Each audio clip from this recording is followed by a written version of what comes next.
বিসমিল্লাহির রহমানির রহিম। আজ আমরা মাধ্যমিক হিসাব বিজ্ঞান দ্বিতীয় এবং তৃতীয় অধ্যায়ে একটু রিভিশন আলোচনায় যাব। গতদিন আমরা আলোচনা করেছিলাম যে বিষয়, আজকে আসলে দ্বিতীয় তৃতীয় অধ্যায় নিয়ে একটু রিভিশনে যাই। যে গুরুত্বপূর্ণ যে বিষয়গুলো, এই বিষয়গুলো নিয়ে আমরা একটু আলোচনায় যাব। উদ্দীপকটা অ্যাসাইনমেন্ট থেকেই আমরা পড়ি, অসুবিধা নেই, ওইখান থেকেই দেখে আজকে আমরা যে বিষয়টা নিয়ে আলোচনা করবো, আসলে আমরা হিসাবের খাত কিভাবে নির্ণয় করব, এরপর হিসাবের শ্রেণীগুলো কিভাবে করব, এরপর কেন ডেবিট ক্রেডিট হচ্ছে, কারণ কি, এগুলো ব্যাখ্যা করব। তাহলে ঠিক আছে, তাহলে এগুলো কোত্থেকে হয়? আধুনিক পদ্ধতি মানে সমীকরণ থেকে। তাহলে সমীকরণটা আমি একটু লিখে নিই। সমীকরণ হয় a = l প্লাস ওই C plus I minus E minus D. এই হলো সমীকরণ। এই সমীকরণ থেকে মূলত আমার হিসাব থেকে, অর্থাৎ কীভাবে হিসাবের খাত, ডেবিট ক্রেডিট নির্ণয় করতে হয়, সব বিষয়গুলো আমি আলোচনায় নিয়ে আসব।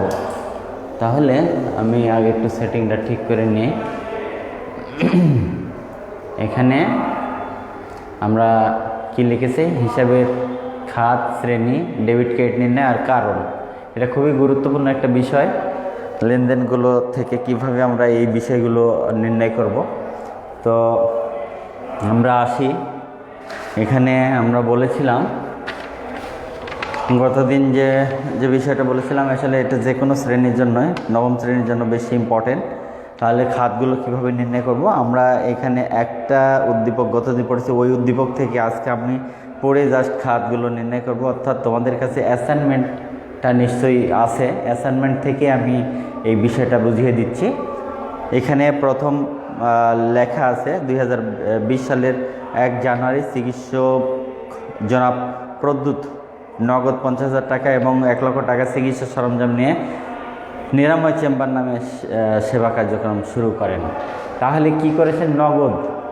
নগদ কিনে আসছে, নগদ নিয়ে আসছেন হলো 50,000 টাকা আর চিকিৎসা সরঞ্জাম।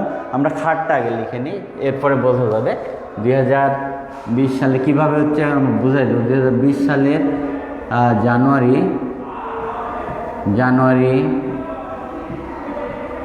1 হিসাবের খাতটা কিভাবে নির্ণয় করছি, এটাই হলো মূল বিষয়।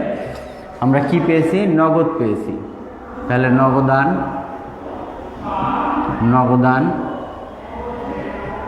নগদান হিসাব। এরপরে পরের অপশানে আসছে আমরা কি পেয়েছিলাম? পেয়েছি হলো চিকিৎসা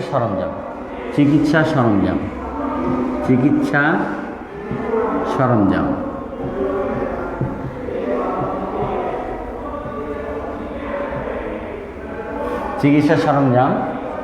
এরপরে দুইটা খাত পেয়েছি। আর মালিক যা নিয়ে শুরু করে সবগুলোই মূলধন। তাহলে আরেকটা কি? মূলধন হিসাব।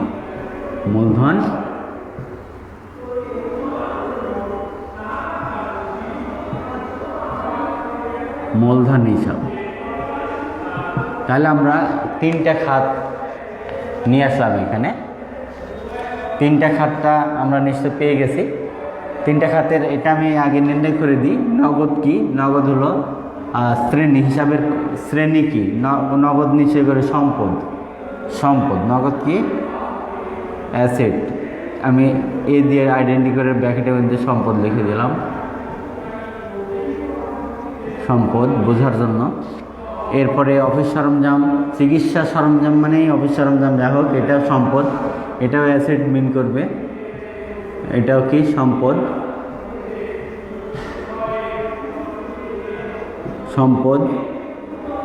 এরপরে মূলধন হলো মালিকানা সত্ত্ব, ওই যেটা বোঝায় আর কি, মালিকানা সত্ত্ব।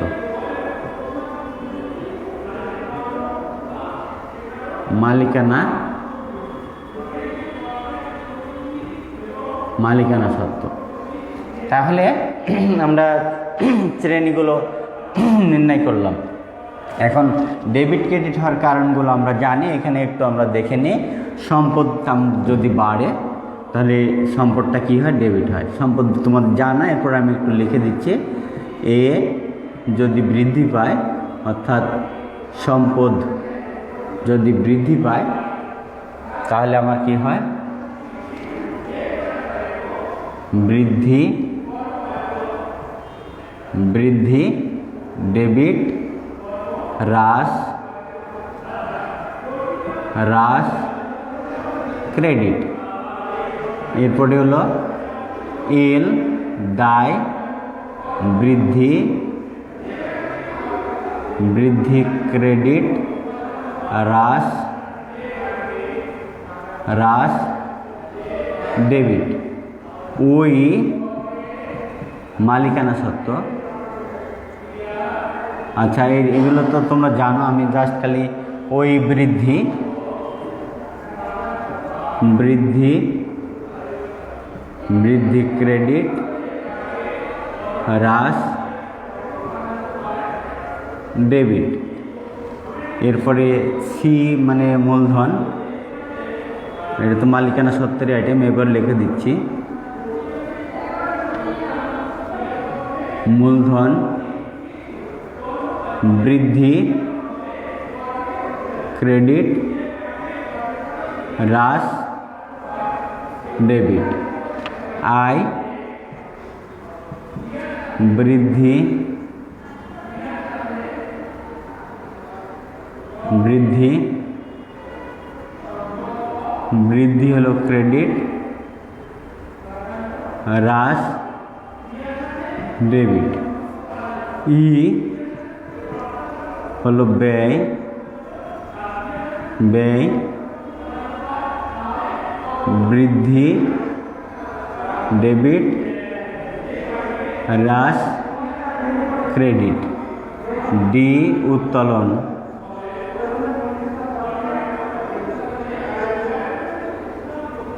উত্তোলন। আচ্ছা, এগুলো ব্যয় এগুলো না লিখলে চলে। বৃদ্ধি বৃদ্ধি ডেবিট হ্রাস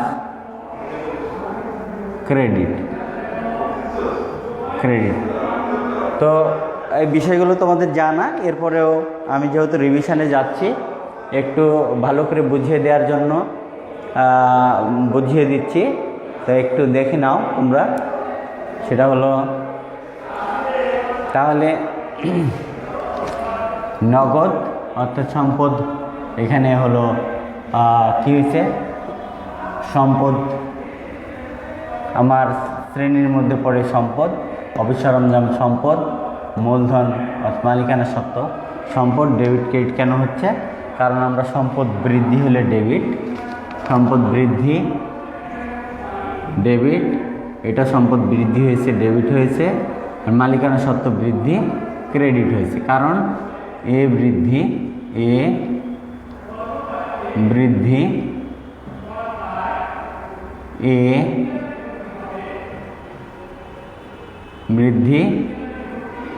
ওই বৃদ্ধি, এগুলো বৃদ্ধি। এখানে সূত্র লেখা আছে, তোমরা সূত্র খেয়াল করলে বুঝবে যে আমাদের যদি এগুলো বৃদ্ধি পায় নিশ্চয় করে ডেবিট কোনগুলো হয় আর হ্রাস পেলে কোনগুলো ক্রেডিট পায়, এগুলো লেখা আছে এবং এই ভিত্তিতেই মূলত অঙ্কগুলো হচ্ছে। পরবর্তীতে আমরা আসি, এটা আমরা কোত্থেকে নিয়েছি, তোমরা এই উদ্দীপকটা আমরা নিয়েছি আমাদের অ্যাসাইনমেন্ট যে আছে, ফার্স্ট অ্যাসাইনমেন্ট, এই অ্যাসাইনমেন্টের থেকে আমরা জাস্ট রিকোয়ারমেন্টটা চেঞ্জ করে দিয়েছি। রিকোয়ারমেন্টটা কি, রিকোয়ারমেন্টটা হলো লেনদেনগুলোর হিসাবে খাত শ্রেণী এবং কারণ সহ ডেবিট ক্রেডিট নির্ণয় করো।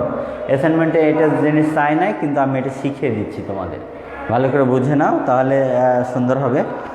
এরপরের আছে 2000, তো এটা দিয়েছি প্রথমটা, জানুয়ারি 10 তারিখে রোগী দেখে 10,000 টাকা পাওয়া গেল। তাহলে এখানে আগে খাত তৈরি করি, আমাদের এটা শেষ হয়ে গেছে জানুয়ারি 10 তারিখ, জানুয়ারি 10 রোগী দেখে, তাহলে আমরা কি পেয়েছি, নগদ টাকা পেয়েছি, নগদান হিসাব আর হলো সেবা হিসাব, সেবা আয় হিসাব। দুইটা খাত আমরা পেয়ে গেছি। এখানে কি ছিল, লেখা ছিল যে সেবার বিনিময়ে 10,000 টাকা পাওয়া গেছে। এখানে কি হয়েছে, সেবার বিনিময়ে 10,000 টাকা, তাহলে 10,000 টাকা নগদ, আর সেবা হলো সেবা আয়, সেবার মাধ্যমে আমরা আয় পেয়েছি। এটা কি, এটা হলো সম্পদ, সম্পদ শ্রেণীর মধ্যে পড়ে সম্পদ, এরপরে সেবা আয়ের মধ্যে পড়ে, আয় তো আয়, সেবা আয়। সম্পদ বৃদ্ধি ডেবিট হয়েছে, আয় বৃদ্ধি ক্রেডিট হয়েছে। তাহলে এখানে এ বৃদ্ধি আর আয় বৃদ্ধি, এইভাবে আসলে বিষয়টা হয়েছে। তাহলে খুব সুন্দর করে খেয়াল করবে। আমি জাস্ট তোমাদের খুব মৌলিক বিষয়গুলো, যেগুলো ক্লাস তোমরা যারা 9-এ আছো তাদের জন্য এই বিষয়গুলো খুব ইম্পর্টেন্ট। এরপরে আছে 20 তারিখে। 20 তারিখে কি বলা আছে, 20 তারিখে বলা আছে যে তোমার চেম্বারে আধুনিকায়নের জন্য 50,000 ঋণ নেওয়া হলো। ঋণ নিলে আমরা কি পেয়েছি, ঋণ নিলে আমরা পেয়েছি ঋণ নিলে আমরা পেয়েছি নগদ টাকা পেয়েছি। ঋণ নিলে আমরা পেয়েছি নিশ্চয় করে নগদ টাকা পেয়েছি। নগদ টাকা যদি আমরা পাই তাহলে আমরা খাতটা বের করতে পারবো, নগদ, নগদান,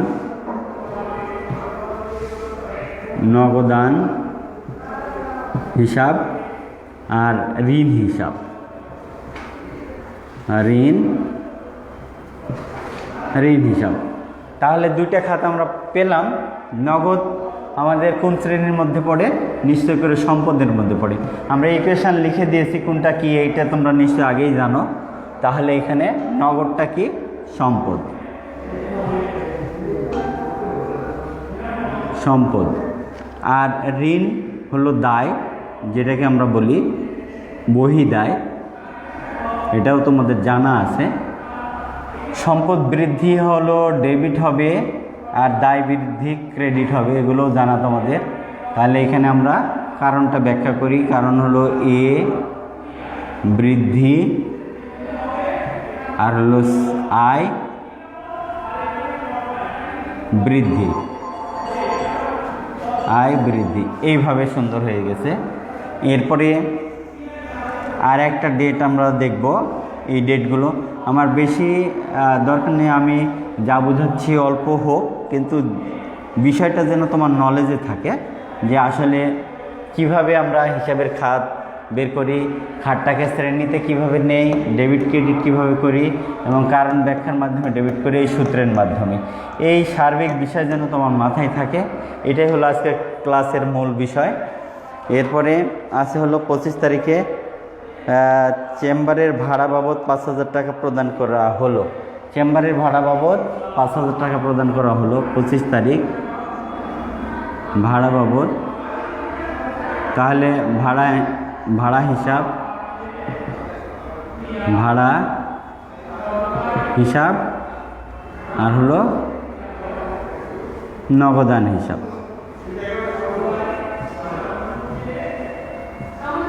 নগদান হিসাব, ভাড়া তো আমরা প্রদান করেছি, আর এটা আমার খরচ, এটা আমার কি খরচ, আর হলো নগদ কি সম্পদ,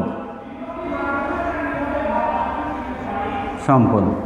তাহলে খরচ হলে খরচ বৃদ্ধি কি, ব্যয় বৃদ্ধি ডেবিট, ব্যয় বৃদ্ধি ডেবিট, সম্পদ হ্রাস ক্রেডিট, সম্পদ হ্রাস হলো ক্রেডিট, আমরা জানি সম্পদ হ্রাস হলো ক্রেডিট। তাহলে এখানে বৃদ্ধি, ব্যয় বৃদ্ধি, কারণে এটা ডেবিট হয়েছে, ব্যয় বৃদ্ধি, এটা ব্যয় বৃদ্ধি, আর এটা কি সম্পদ, সম্পদ হ্রাস, সম্পদ হ্রাস আমি লিখে দিলাম। এই হলো বিষয়। আমি খুব বেশি আর আগাবো না, কারণ পরবর্তীতে তোমাদের আরও ক্লাস আছে। তো আমি সহজ বিষয়, অল্প বিষয় তোমাদের মাঝে উপস্থাপন করেছি। এই বিষয়টা আসলে সহজ হলেও ছোট হলেও পরিধি অনেক বেশি। সুতরাং এই ব্যাপক পরিধি সংক্ষিপ্ত আকারে যদি মাথায় থাকে তাহলে অনেক কিছুই পারা যাবে। তো বিষয়টা আমি একটু বুঝিয়ে দিয়ে শেষ করছি। আমরা খাত নির্ণয় করেছি। প্রথমটাতে মূলধন হিসাবে আমরা কি পেয়েছি, 1 তারিখে নগদ টাকা, চিকিৎসা সরঞ্জাম। তাহলে এই খাতগুলো লিখেছি যথারীতি, কেন ডেবিট হয়েছে, কেন ক্রেডিট, এগুলো আমরা জানি। নগদ সম্পদ, অপসরঞ্জাম সম্পদ, মূলধন, মালিকানা সত্ত্ব। আর এগুলো কেন ডেবিট হয়েছে, কারণ হলো সম্পদ বৃদ্ধি, এখানে লেখা আছে ডেবিট, সুতরাং বৃদ্ধি ডেবিট হয়েছে। আর মালিকানা সত্ত্ব বৃদ্ধি, ওই মালিকানা সত্ত্ব বৃদ্ধি ক্রেডিট হয়েছে। এরপরে হলো সেবা থেকে আয় পেয়েছি, নগদ টাকা পেয়েছি, আর সেবায় আয়, সম্পদ খাত আর আয়। এখানে ডেবিট কেন হলো, কারণ হলো আমার হলো নগদ বৃদ্ধি ডেবিট আর হলো আয় বৃদ্ধি ক্রেডিট, এই সূত্র অনুযায়ী আসতেছে এইভাবে আর কি। এরপরে ঋণ নিয়েছি, আমি ঋণ পেয়েছি মানে নগদ টাকা পেয়েছি। কোনো জায়গা থেকে যদি আমি ঋণ নিই, নগদ টাকা পাবো, এখানে আমাকে অন্য কোনো কিছু দেবে না। সুতরাং আমার নগদ একটা খাত আর ঋণ খাত। তার নগদটা সম্পদ, ঋণটা দায়, কারণ ঋণ তো অন্য কোনো অপশান থেকে নিয়ে এসেছি। এটা কেন আমার ডেবিট হলো, কারণ সম্পদ বৃদ্ধি ডেবিট হয়েছে। আর দায় বৃদ্ধি, এটা দায় হবে, এল হবে, দায় বৃদ্ধি ক্রেডিট, দায় বৃদ্ধি কী হয়েছে, ক্রেডিট। এরপরে ভাড়া প্রদান করেছি আমি। তো ভাড়া প্রদান করলে আমার নিশ্চয়ই করে ব্যয় হয়েছে, ভাড়া হিসাব একটা নগদ। তাহলে খাতটা কী হয়েছে, খরচ বা ব্যয়। এটা সম্পদ, নগদ সম্পদ হ্রাস হওয়ার কারণে ক্রেডিট হয়েছে, আর খরচ বৃদ্ধি হওয়ার কারণে ডেবিট হয়েছে। এখানে দেখলে আমরা পাবো যে খরচ ব্যয় বৃদ্ধি ডেবিট, আর হলো এখানে নগদ টাকা হ্রাস হয়েছে, ক্রেডিট হয়েছে। এইভাবে সুন্দর করে এই অপশানগুলো যদি তোমাদের জানা থাকে তাহলে আর পরবর্তীতে বুঝতে কোনো কষ্ট হবে না। ইনশাল্লাহ তোমরা এই বিষয়গুলো সুন্দর করে আয়ত্ত করে ফেলবে। আমরা পরবর্তী ক্লাসে অন্য অপশান নিয়ে আলোচনা করব, অর্থাৎ দ্বিতীয় এবং তৃতীয় অধ্যায়ের মধ্যেও আগামী ক্লাসটা থাকবো। এরপরে আমরা রিভিশনে আসি। রিভিশন থেকে আস্তে আস্তে করে সামনের দিকে বেসিক ক্লাসগুলো, বেসিক অপশানগুলো আসলে আমি তোমাদের সাথে একটু রিভিশন করে দিচ্ছি। তোমরা যদি মনে করো যে আমরা এগুলো সব কিছু জানি, তাহলে আমাদেরও অভিজ্ঞতা আছে যে তোমরা যারা বলো যে হিসাব বিজ্ঞান আমরা জানি, আমরা দেখেছি তারাই আসলে নিচের দিকে নামতে থাকো। অর্থাৎ জিরোর নিচে আর নামা যায় না, এই কারণে মাইনাসের ফিগারে যাইতে পারো না, 0 পর্যন্ত আইসা পৌঁছে যাও 50% স্টুডেন্ট। এই জন্য অবহেলা করার কোনো সুযোগ নেই। তোমরা স্টাডি করবে, স্টাডির মধ্যে থাকবে, এটাই হলো মূল কথা। আজকে শেষ করলাম। আল্লাহ হাফেজ।